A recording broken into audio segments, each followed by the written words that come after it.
I totally do not understand what's going on, and I don't even care. The story you are about to hear is true.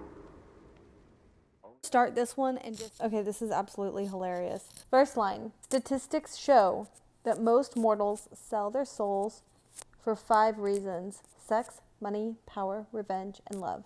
In that order. I suppose I should have been reassured then that I was out here assisting with numero uno. But the whole situation just made me feel, well, sleazy. And coming from me, that was something. So she's a succubus. We're meeting her for the first time. I don't understand this world yet. I'm literally only on page 5. But she's like a shapeshifter. So she shapeshifts into a form. Thing that is ordered is like this superhero demoness looking thing. And she thinks it's absolutely ridiculous. It's not classy, but it's this guy's fantasy. So that's pretty funny. So she's talking about this, and she says, poor Martin, geek or no, committing his soul to eternal damnation was a hell of a price to pay for 6 minutes. These people are selling their soul. And she shows up for the ones that are selling their soul for sex. That's how we're starting out this book. Then I think this is a winner. I didn't wait long for another update. I just started chapter 3. I just wanted to say that it's actually quite similar to Lost Girl TV show, except for the fact that Lost Girl's fae, these are demons. There is like a higher demon, whereas like the fae, that's also very similar to Lost Girl, is the fact that they have like someone who's in charge of their district, kind of like their own government system.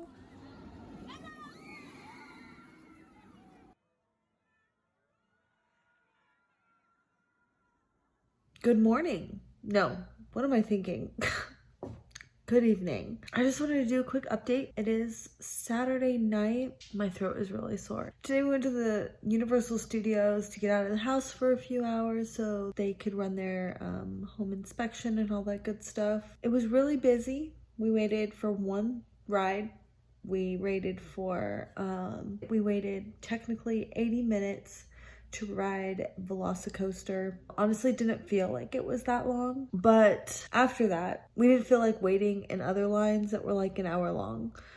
Also, it's been a really long time since we've like rode roller coasters. I was yelling and my throat hurts really bad now, and I'm also really tired. I don't know what came over me, but it was a beautiful day. Like the weather is absolutely perfect right now, but now I'm just like really tired. I think I'm gonna make some tea and try to figure out what I want to read. I finished the Iliac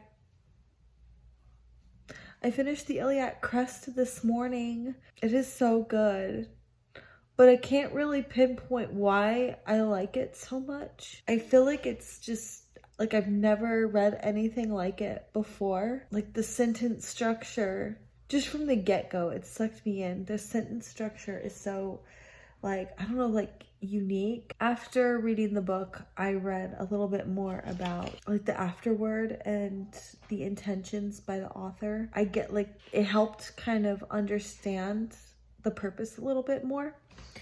I do feel like maybe I missed a little something the first time I read it. I feel like I interpreted it as a story about somebody who is struggling with their gender identity. I do know that this book is about gender, so maybe I'm not crazy and interpreting it the wrong way. But it's like on a larger scale of like words and stuff. I forgot how they explained it. But the thing is about this book as well is it was originally published in Spanish, and in Spanish every noun has gender identity. And I guess that I would love to read it in Spanish. If I could ever learn Spanish, I would love to read this book in Spanish because to see how it was intended. I mean, I still think it did a really good job with discussing the issues of gender, but I feel like it would be so much better if you could read it in Spanish. Yeah, I really like it, and I can't even tell you 100% why I like it. Like, there's part of reading this book is kind of like, I totally do not understand what's going on. And I don't even care because it's just beautifully written. But I do, like, I definitely want to reread it again. I think I would really like to get a physical copy though. I did mention this before. I do think I want a physical copy because I really want to annotate it. I can annotate like a digital copy, but it's so much harder to like flip back and forth through the book on like an ebook. You can have you can have your bookmarks. Again, it's like hard to kind of see like a side by side. So anyways, one day maybe I will get a physical copy of it. So that being said, I read that on, somebody's calling me. I take phone call. Okay. So that was my ebook. So I need a new ebook. I'm considering Giovanni's Room. I'm like obviously in the mood for like really short stuff. I don't know why. Considering Giovanni's Room, or Autobiography of Red by Anne Carson. Also The Castle of Otranto, just because I didn't realize like how short it was. As far as physical books, I am really enjoying Succubus Blues. This is more comedy. I was not expecting. I'm really liking it. I don't get a whole lot of comedy and stuff lately. And then I'm also working on Lady of the Ashes, of course. I am about 133 pages through that. However, right now, why is this off? Right now, that's really harsh. Right now, I just don't know if I'm in the mood for those. I kind of don't want to start something else right now. Well, I can take this one off my shelves. This one's also going to get moved to the DNF pile. It is quite terrible. It's unfortunate. I made it over 100 pages, like 125 pages. It's like all of your typical YA garbage, which can be fun sometimes. I'm not judging it based on that, but it's done very poorly. I have some other thoughts on this, but I am actually really hungry. I wrote a whole review on Goodreads, so I'm probably going to end up just reading you my Goodreads review. Okay, as promised, I'm going to read you the review that I wrote for Made for You. It's quite long. I didn't realize that I had this many thoughts on it because I don't even remember it. I picked this book up because the author wrote another series that I also want to read called Wicked Lovely. I still have not, as I add this book to my DNF shelf. And now I'm really nervous that her other stories will be as terrible as this book. So what can I say about this book? The premise is interesting. What do you do when you can tell how someone will die? How will they take it if you tell them? Do you tell them? Can it be prevented? Should it be prevented? Anyway, a lot of potential to explore some interesting ideas there. I didn't make it that far. For the most part, I really like our main character and her friend Grace. The upper class Southern culture, societal rules, I do like, conceptually. It was not, however, done well at all. Regarding the social structure of their little town, I'm not sure the author understands it herself. That is said is that there are rules. We're all supposed to just understand those rules, but they're even quite extreme, it seems, in this modern world. I do like Nate, even flawed. I think at this point there's a question hanging over his head. If he isn't going to have an evil twin or something, I don't know. Sorry if this is spoilery. I probably should have said that. Robert is such an asshat, which is a great use of the word. They must have, I quoted it, so they used it in the book. So he's an asshat. Great use of the word, but he's just too much of a bad guy, and the whole Amy drama he at least spins is crazy. This is the point I had enough. Made me realize that Eva is too good. This book falls into some tropes that I really dislike. Is it sad that every young adult fantasy I expect there to be bad tropes or tropes done poorly. That's kind of what I meant. And therefore, I give them a pass like a child who's undoubtedly going to spill their drink while they're walking with it. Anyway, this book falls into two bad tropes where everyone wants her. She's the queen bee perfection. I guess she's kind of got like the head boy. He's a really bad example of a 90s cliche couple, jock material. And she's got other guys after her, but I guess that's fine. It's actually done in an interesting way. Then the fact that these teenagers act way more mature than their age. I really, really hate this. They talk about sex in such a cavalier way, and they practice this hookup culture like you would maybe see in new adults or adults, and how they would. They do not respond as teens would respond in the situations that they're put into. Not that casual, and I'm not saying that casual hooking up isn't a thing that teens do, but it's really not done in a believable way in this story. As Eva gets the truth out of Robert, she talks about her sex life with her parents there. I really don't think that any good Southern Christian family would abide by their teenagers having sex before marriage, or any parents of teens in high school. Like, no parents. Like, I would not be okay with my teenager just casually talking about their sex life and admitting that they have lost their virginity. Like, I would not be okay with that. And even as an adult, I'm not comfortable talking about my sex life in front of my parents or my mother. That's just weird. They take no care to go to a private location to talk about it. At least it's not on the page, but they are there in the living room, I believe. I just feel like overall it was just a really terrible storytelling and not very good writing. And my copy has quite a few. I might have gone really harsh on this book, but sorry, not sorry. I have good reason for really disliking this book. It's there if I don't get around to talking about it more. Anyways, I am really hungry. I'm gonna go get some food and probably go to bed, and I might, I don't know if I feel like reading. We'll see. I do still feel like reading, but I want to read something good. It's disappointing to read a book like for a long time that you can't even count on your Goodreads. Is that weird? Oh, I guess only us people feel that kind of disappointment. But whatever. You know what? If I didn't get to it, I would have held on to that book and held on to that book and then finally read it and been even more disappointed. It's just another book that I don't have to pack away and carry along with me.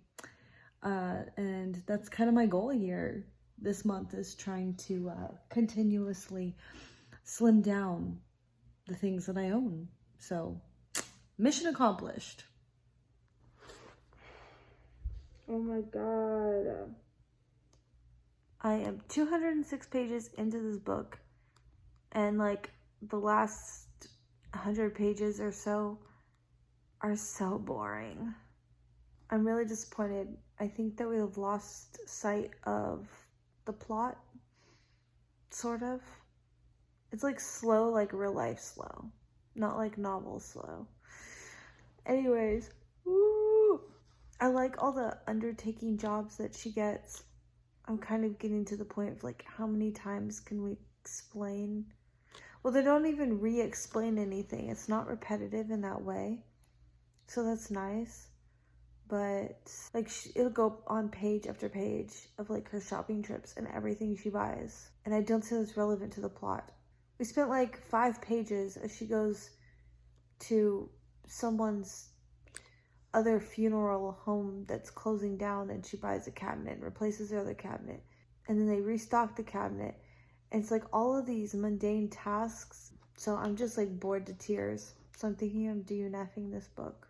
I like hate her husband, and I kind of want to know what his business is about, and it seemed like we were about to get there, and then she like went on a train ride, and then that was like a whole other thing, and that plot line just ended, carry on into anything. It was like just an event in her life, and then She gets up, she heals for like 5 pages. And then we go back to talking about some silver from a lesson she learned. But like, it's just all of these things that just happen in her life, and it doesn't really seem to have a purpose. So I think I kind of understand negative reviews when they say that this book didn't know what it wanted to be. I think the author just wants to like give a clear picture of like what life was like and stuff in the Victorian age. But this is, I don't know. It's just, obviously it's not done well if it's boring. If it had beautiful writing, then maybe you wouldn't mind reading through all of that stuff. But it's just pretty basic. I feel bad DNFing a book I've literally made it halfway through or nearly halfway through. Because that means that's a lot of time I wasted. I guess it's not really a waste. I did learn about undertaking, but now we're done with that. There's lots of like politics, and they go back and talk about the war. I just feel like they spend too much time on that, because I feel like the selling point for this book was supposed to be like a Victorian gothic dark book. I feel like it's a waste of time, and I could be reading something that's going to impact my life more than this is.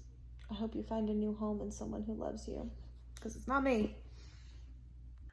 All right, it's the end of the week. It's about my bedtime on Sunday, so we're gonna wrap up this vlog really quick. Here we're gonna talk about a couple more books. So as you know, I DNF'd one other book. The ebook I'm reading, which is Solaris, which I opened. I think I'm still considering whether or not I want to focus on it, or I just don't know if I'm really I don't know what genre I'm in the mood for. And that one is a science fiction. And then I have the physical book, Succubus Blues. And the next 2 books I'm gonna share. I'm skeptical about both of them as well. And, but this first page is hilarious. So I will read it to you, and then I will tell you about the book. You know what I hate? Sweet tea. Actually, I wouldn't call it tea. I'd say it's more of a syrup. 98% sugar with a little water thrown in so you don't totally shrivel up and die in the torturous heat. It makes you fat just to pick up the glass, and then leaves your teeth rotten after one sip. Leave it to the crazy citizens of Georgia to flip out over a drink like that. This next one we're going to give a shot to a book with a lot of Southern culture in it. It's called The Magnolia League by Katie Crouch, and it's about this girl who lives in the West Coast. Her mom, I think, dies in an accident, and so she has to go live with her grandmother in Georgia. The town that she's moving to still practices like debutante balls and all of the bells and whistles, if you will, and she's so not into that kind of thing. She likes her vintage band tees. I'm assuming she's a little bit outspoken. This is going to cause problems for her. However, she does apparently get sucked into it, and then there's some shady things going on with the Magnolia League. So I guess the Magnolia League is like a society. So I'm really intrigued. I really love a good Southern book. I'm just really nervous. It's going to be a little bit too adolescent, but we can keep hope alive. So do you know there's that tag? It's like the try a chapter tag. I kind of always wanted to do it. And I guess you pick like 3 books or something like that. And then you try a chapter and then pick what book you're going to read. So it's kind of what I'm doing. So there's that one. Even for having a model on the cover. I usually hate covers with a person unless you can't like see their face. I can get along with that. But regardless of this model, I still really like it. I think this does it justice with the typography. I don't know what is up with my throat. Ever since yesterday, roller coaster. I don't usually do that, but it's been... I'm telling you, that roller coaster goes so fast, and I love thrill rides, but it's still like, it just goes really fast, and I wasn't ready for it. The next one is called Doreen. This is based on the Picture of Dorian Gray. So it's a gender swap Picture of Dorian Gray story, and also set in the modern world. So instead of an oil painting, she's going to get photoshopped and get a picture a digital picture, whatever, photoshopped. I'm hoping this is really good. It could also be equally disastrous. I don't know when this is published either. I picked it up earlier this year, 2016. So I'm gonna try a chapter of both of these. I will probably update you before the end of the vlog, and I'll let you know which one I'm gonna read. And then I don't know if I'm gonna be doing another vlog because this next little bit is going to be very busy because we have to find a place to live. Good evening. So just to wrap this up, I ended up DNFing Doreen. It was bad. It was bad. It was just like a bunch of mean girls. I mean, it was kind of a hard call just because, I mean, it is about Picture During Gray and they're all supposed to be kind of jacked up. I don't know, there's something about it. I was just like, this isn't gonna end well. And I ended up really getting into the Magnolia League, and it was a surprising read. Really, really enjoyed it. At this time, I have long since finished it, but I just thought I'd let you know because I never did finish updating. Oh gosh, now I kind of remember why I kind of quit vlogging, because I'm really bad at the upkeep. Or I can do like a week here and I gotta give myself a break. It starts to become too much. But yeah, anyways, okay, well, I think I might end up doing a vlog for Thanksgiving break. So something to look forward to. All right, good night.